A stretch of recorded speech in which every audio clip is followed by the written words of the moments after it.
बिस्मिल्लाहिर्रहमानिर्रहीम। लाखों करोड़ों दुरूदो सलाम मोहम्मद मुस्तफ़ा सल्लल्लाहु अलैहि वसल्लम और आले मोहम्मद पर। मैं हूँ उमर दराज गोंदल। एक तो यूट्यूब चैनल सब्सक्राइब कर लीजिए, दूसरा बेल आइकन के ऊपर क्लिक कर लीजिए ताकि हमारी आइंदा आने वाली वीडियोस आप तक टाइमली और तसलसल के साथ पहुँचती रहे। सुहेल आफरीदी, जिनके मुतालिक इमरान खान कहते हैं मेरे ओपनिंग बैट्समैन हैं, उन्होंने आज उनसे मुतालिक 4 बड़ी खबरें हैं। दिन में मैंने आपको बताया था, उन्होंने ट्वीट किया और मरीम नवाज के हवाले से उन्होंने लिखा और ये कहा कि सब लिखा जा रहा है, नोट किया जा रहा है और सब याद रखा जाएगा। अब चूंकि कल जुमेरात है और जुमेरात मुलाकातों का दिन होता है, तो सुहेल आफरीदी ने यह फैसला किया है कि वो खुद अडयाला जेल कल जाएंगे और जो पाकिस्तान तहरीक इंसाफ ने आज लिस्ट भेजी है उस लिस्ट में भी उनका नाम है। जो 6 नाम भेजे गए हैं उनमें जो पहला नाम है वो सुहेल खान आफरीदी का है, नंबर 2 पे अरशद अयूब का है, नंबर 3 पे रियाज खान का है, नंबर 4 पे आसिम खान का है, नंबर 5 पे मिर्ज़ा आफरीदी का है और नंबर 6 पे इजाज़ खान का है। इनकी मुलाकातें हो पाएंगी या नहीं हो पाएंगी सब लोग जानते हैं। अच्छा, कहा जा रहा है जी मुलाकातें इसलिए नहीं होने दी जा रही कि सियासी मुलाकातें हैं। अच्छा, हुकूमत इस पर गलत बयानी कैसे करती है, इसका हवाला जुनैद अकबर साहब ने आज दिया और कहने लगे कि आपकी दलील बिल्कुल कमज़ोर है कि खान साहब से मुलाकातें इसलिए बंद हैं कि मुलाकात के बाद लोग बाहर आकर सियासी बयान देते हैं। अगर यही वजह होती तो फिर बुशरा बीबी की फैमिली को भी मुलाकात में रुकावट का सामना ना होता।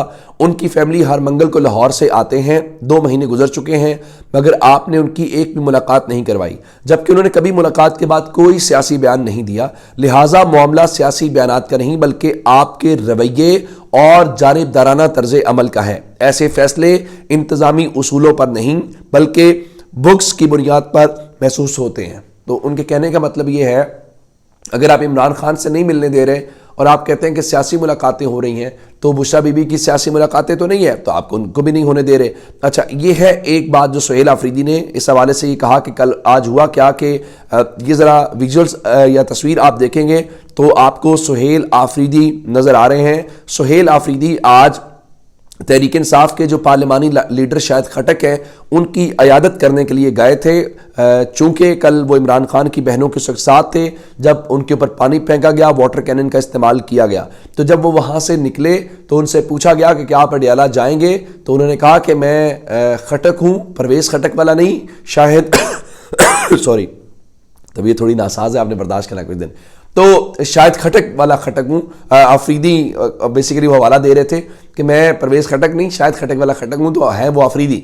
अच्छा, खैर ये शायद खटक की जहाँ तक बात है, तो आज इवन बैरिस्टर गौहर उनसे मुलाकात के लिए पहुँचे, उनकी इयादत की, उनके साथ आमिर डोगर थे और तहरीक इंसाफ के दीगर अरकान पार्लियामेंट भी हमें दिखाई दिए, जिसमें सनाउल्लाह खान मस्ती खेल और मिशाल यूसुफजई भी पहुंची हुई थी।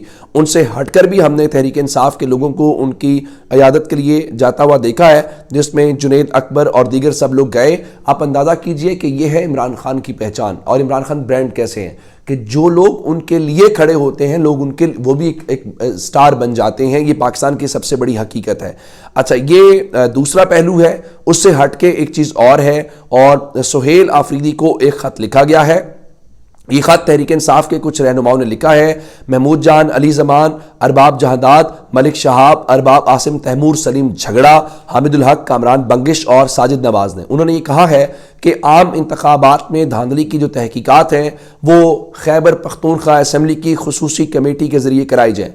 पेशावर से ये हारने वाले उम्मीदवार हैं और इस खत की एक कॉपी स्पीकर बाबर सलीम सवाती साहब को भी भेजी गई है। अब ये जो मुलाकात है, जो है लेटर है, उसमें कहा गया है कि इस इंतखाबात के अंदर प्री पोल जो रिगिंग हुई, जो ड्यूरिंग पोल रिगिंग हुई और पोस्ट पोल रिगिंग हुई, यानी इलेक्शन खत्म होने के बाद उसकी मुकम्मल तहकीकात की जाए और खैबर पख्तूनख्वा असम्बली रूल के 237 के तहत एक खुसूसी कमेटी तश्कील दी जाए। आप बाकी नामों को छोड़े, उसमें तैमूर सलीम झगड़ा का नाम है।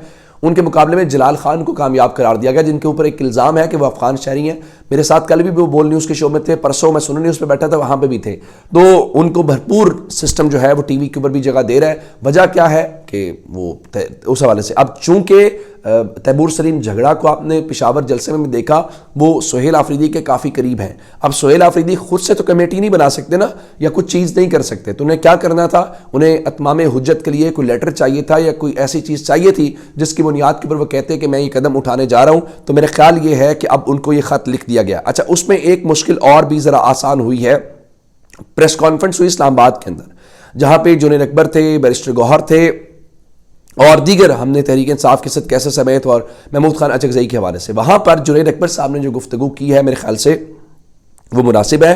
تو انہوں نے کہا کہ آؤ بیٹھ کر اس مسئلے کا حل نکالتے ہیں، آپ اپنی غلطیاں مانیں، ہم اپنی غلطیاں مانتے ہیں، اس سے ملک کو فائدہ ہوگا. گو کہ جو پریس کانفرنس ہوئی D G I S P R کی طرف سے، انہوں نے وہ بھی بات کہ ان کا آپ کیا سمجھتے ہیں کہ اس پریس کانفرنس سے ادارے کو فائدہ ملا ہے؟ تو اگر فائدہ ملا ہے تو آپ دوسری دفعہ بھی کر لیں. میرے خیال سے یہ ایک بڑی مناسب تجویز ہے. اور جنید اکبر ہارڈ لائنر ہیں، وہ مزاحمت کرنے والے گروپ میں تصور ہوتے ہیں. اگر وہ بھی کہہ رہے ہیں کہ بھائی آئیں آپ اپنی غلطی کو مان لیں، ہم اپنی غلطی کو مان لیتے ہیں، اور سچی بات اس کا پاکستان کو فائدہ ہوگا. لیکن پاکستان کو فائدہ کب ہوگا؟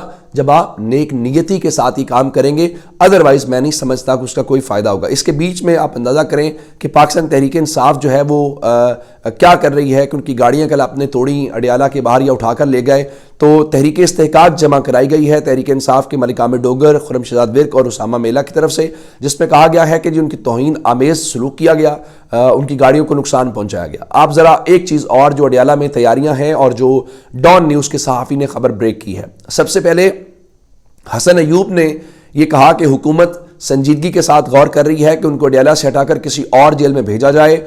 ان کو گرمیوں میں جنوبی پنجاب کی کسی جیل میں جہاں زیادہ گرمی ہو، اور اس وقت سردیوں میں مری کی جیل میں بھیجنا چاہیے. یعنی ان کا جہاں گرمی کے وقت زیادہ گرمی ہو وہاں عمران خان کو بھیجا جائے، اور سردی جہاں زیادہ ہو. سب سے پہلے یہ خبر کہاں سے آئی؟ منیف فاروق صاحب نے دی. منیف فاروق کے بعد اختیار ولی نے پریس کانفرنس کی، آج حسن ایوب نے کہا.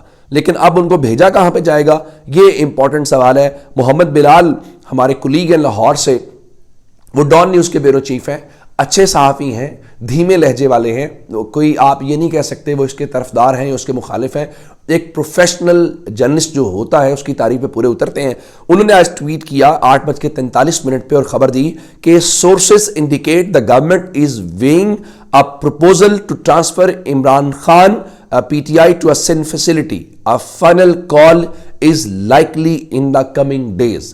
یعنی بلال صاحب کی خبر یہ ہے کہ گورنمنٹ اس ایک تجویز کو سیریسلی دیکھ رہی ہے کہ عمران خان کو یہاں سے نکال کر سندھ کی کسی جیل کے اندر بھیج دیا جائے. اس کا فیصلہ آئندہ چند دنوں کے اندر ہوگا. اب مجھے یہ بتائیے، آپ پنجاب حکومت سے نکال کر ان کو سندھ بھیج رہے ہیں. ایک تو چلے بلاول زرداری اور پیپلز پارٹی کے اوپر دباؤ آ جائے گا، دوسرا ان کا خیال یہ ہے کہ تحریک انصاف کے رہنما نہیں پہنچے گے. تحریک انصاف تو کہہ رہی ہے کہ عمران خان جہاں پہ بھی ہوں گی ہماری لیڈرشپ پہنچے گی، ہمارے کارکنان بھی پہنچے گی. اور یہ جو اصول یا کاوش ہے کہ جی آپ مائنس کر لیں گے، میں عاصمہ شیرازی صاحبہ کی مثال دینا چاہتا ہوں. عاصمہ شیرازی صاحبہ عمران خان کی ناقد تصور کی جاتی ہیں. انہوں نے رات بات کی، اگر وہ کنونسڈ نہیں ہے تو مجھے بتائیے جو ان کا مخالف خیال ہے تو آپ عمران خان کو کیسے مائنس کر سکتے ہیں؟ انہوں نے لکھا جی کیا کسی کے کہنے سے رہنما مائنس ہو جاتے ہیں؟ خود لاگے لکھا نہیں. پھر کہا تو پھر عمران خان کیسے مائنس ہو سکتے ہیں؟ یہ بات جائز ہے. دیکھیے آپ نے ماضی میں بھی آپ کسی کو پولیٹیکلی اس طرح نہ مائنس کر پائے ہیں، آپ پولیٹیکلی نہ آئندہ بھی کسی کو مائنس کر پائیں گے. ہاں آپ اپنی انا کی تشکیل کرنا چاہتے ہیں ضرور کریں، آپ اپنی انسیکیورٹی کو کوئی ایڈریس کرنا چاہتے ہیں یا اس کا کوئی خیال کرنا چاہتے ہیں تو وہ آپ کو کوئی روک نہیں رہا. وہ آپ بادشاہ ہیں اور آپ انڈے دیں آپ بچے دیں، کوئی نہیں پوچھے گا. یا کسی وقت آپ جنگل کا بادشاہ یہ سوچے کہ میں انڈے بھی نہیں دوں گا، میں بچے بھی نہیں دوں گا، تو میرا خیال ہے جنگل کے بادشاہ کو کوئی پوچھ نہیں سکتا، یہ اس کی مرضی ہے. لیکن حقیقت تبدیل نہیں ہوتی. جناب یہ اب تک کی اپڈیٹس، اگر آپ نے چینل سبسکرائب نہیں کیا کر لیجئے. اپنا بہت سارا خیال رکھیے گا. خدا حافظ.